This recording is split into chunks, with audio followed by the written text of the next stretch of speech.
The death toll from violent clashes in southern Syria keeps climbing.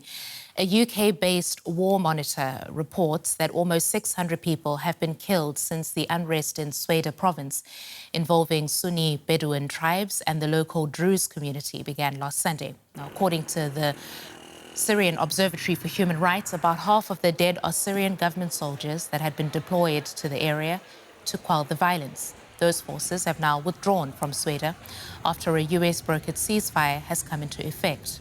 Now, with the army gone, the national government in Damascus now relies on local authorities and communities to secure the peace in and around Sweida. For Syria's President Ahmed al-Sharaa, this comes as a litmus test. His government came into power after the ousting of Syria's longtime ruler, Bashar al-Assad, last December. Al-Sharaa has been struggling to unify the country ever since. Al-Sharaa, a former member of an al-Qaeda-linked group, may have promised to be a president for all, but his government faces a litany of challenges. Syria's population of almost 24 million people is ethnically and religiously diverse. According to the World Factbook, the largest group is Arabs, making up 50%. Alawites is the second largest at 15%. Kurd and Levantine people make up 10% each. Muslims are by far the largest religious group, but can be subdivided into Sunni 74%, with Shia, Alawi and other offshoots making up the remaining 13%.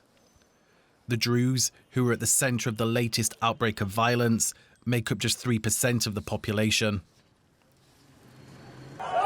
These complex demographics have proved a challenge since the fall of President Assad at the end of last year. A Reuters investigation found almost 1,500 Alawites were murdered in a 3-day massacre on Syria's Mediterranean coast in March. They say it was carried out by groups loyal to the new government in Damascus. Amnesty International says the killings must be investigated for war crimes. There have also been a number of terror attacks claimed by the Islamic State. The latest took place at a church in Damascus last month, killing 25 and wounding dozens more. The country also has an economy broken by over a decade of civil war and international sanctions. All right, let's cross over to our Beirut bureau chief, Mohammed Shraita, and in Jerusalem, our correspondent, Felix Tamsoud. Mohammed, to you first. Just help us understand what you are hearing from Sweida. What is happening there right now? Well, it's been extremely hard to verify what exactly has been happening there, but we're hearing from many sources, including DW contributors on the ground, that following the ceasefire and the withdrawal of government forces from Sweida, Druze fighters have launched attacks on Bedouin villages. We've seen horrible videos emerging showing killings in the open streets, but we have not been able to independently verify who has been conducting these killings or when they occurred. We've also received information about Bedouin fighters gathering in many cities across Syria and heading to Sweida to fight back.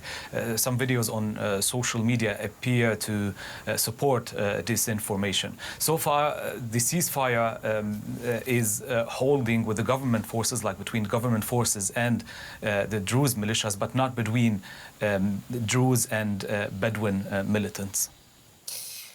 Felix, just give us a sense of what the plan in Israel is, so to say. Prime Minister Netanyahu said yesterday that Israel will not allow the Syrian army to go south past Damascus. But who then will ensure the safety of the Druze? Is Israel willing to deploy forces to Sweida? That's a very good question. The general belief in Israel seems to be that the less Syrian government forces are in the area, the more chances of a holding ceasefire there are. At the same time, as Mohammed just said, many of the clashes are with other Bedouin tribes. Generally speaking, Israel's plan of the whole story seems to be rather reactionary than it taking an initiative itself. It also needs to be said that government sources speak very clearly that there aren't any plans for boots on the ground in Syria beyond what's already exists, beyond the current deployment that Israel already has in the southern parts of Syria. All right, that was our Jerusalem correspondent Felix Tamsut and our Beirut bureau chief Mohammed Shreiter. And we have some breaking news coming in. Syria's Interior Ministry has just announced that the government forces are preparing to redeploy to the city of Sweida.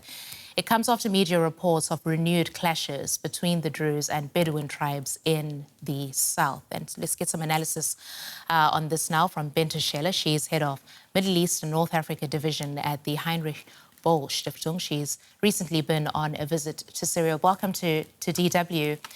We're now hearing that the Syrian army is getting ready to redeploy to the Sweida area to prevent an escalation between Druze and Bedouin forces. When they did that earlier this week, it ended up with further escalation and Israeli bombings in Damascus.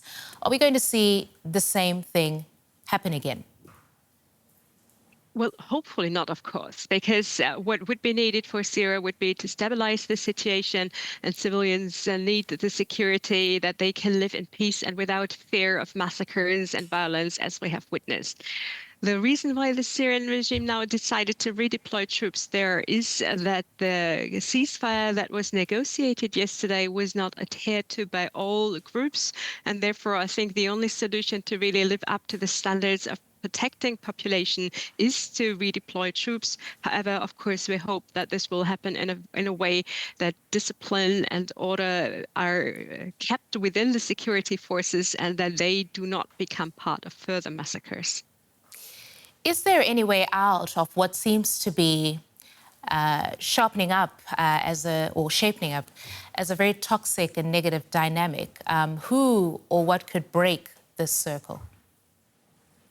It is absolutely worrisome to see the toxic rhetoric that is also accompanying this from all sides that are involved in this conflict. So maybe we should put our hopes on groups that have been working throughout Syria on civil peace. Yesterday also, for example, there was a protest in front of Syria's parliament. We saw it earlier in what you screened from Damascus. There was a protest of activists that have been committed to the fall of Assad, but who are also committed to a Syria for all Syrians. And I think there are these groups working on this. So I think what we could offer is all efforts to help mediate and negotiate and find a political solution rather than a militarily one. So Syria's President al-Shara blames Israel for seeking chaos. What would Israel have to gain from a destabilized Syria? We have seen some announcement of Israeli ministers now, but also before, that they would not rest before Syria is dismantled. This is highly concerning for many Syrians. I think what Israel's logic might be behind intervening in this way, I mean, bombarding the Ministry of Defense of a sovereign state. This is not a small thing to do, and it is not evident how this could in any way help solve the conflict. So I think the logic might be that weak states in its neighborhood pose less of a threat to Israel. However, this is not in accordance with what we've seen over the past years and the past decades. On the contrary, whenever states were weak, that gave non-governmental armed actors the chance to take that space. We've seen that with the weak state of Lebanon, where Hezbollah became prominent. Syria also, as soon as public order and the state control broke down, there were militant groups such as Hezbollah or also ISIS taking that space. I think this logic does not match what we've seen over the past years. It will not enhance Israel's security. Is there a way where Israel could be a constructive force instead? Well, they should rather really stay out of the conflict. They should not intervene militarily, and they should not do so pretending or arguing that they are protecting one single group in Syria. The citizen of all Syria's residents is important, and to single out one group and to interfere now for its protection. Also, the Syrian Druze are not unified on that. There has been one group calling for external intervention, but the majority of Druze leaders have not spoken out for that. They see it as a dangerous development. So I think there is no reason and not a good path forward to take military action. Syria's President al-Shara is trying to project unity, and he's promised to investigate the violence and punish the perpetrators. He made a similar promise after the sectarian clashes that led to the deaths of 1,700 Alawites earlier this year. But little has been done since. How sincere do you think he is in his efforts to reunite and reconcile the nation? Well, I think for him it is absolutely important to have a unified Syria and that one in which groups are not fighting with each other. So I think that part is very sincere. However, I think he has not found a good way to address the violence that we witnessed. It's the violence in the coast where an investigation committee was established, but the report that was due last week has not yet been prevented. And I think that we also had other incidents in sectarian motivated violence against minorities. There has not been accountability for these, and this would be absolutely urgent and really important to do so. Otherwise, Syrians will not have trust in the government. All right, that is Bente Scheller, head of the Middle East and North Africa division at the Heinrich Böll Stiftung. Thank you. Thank you.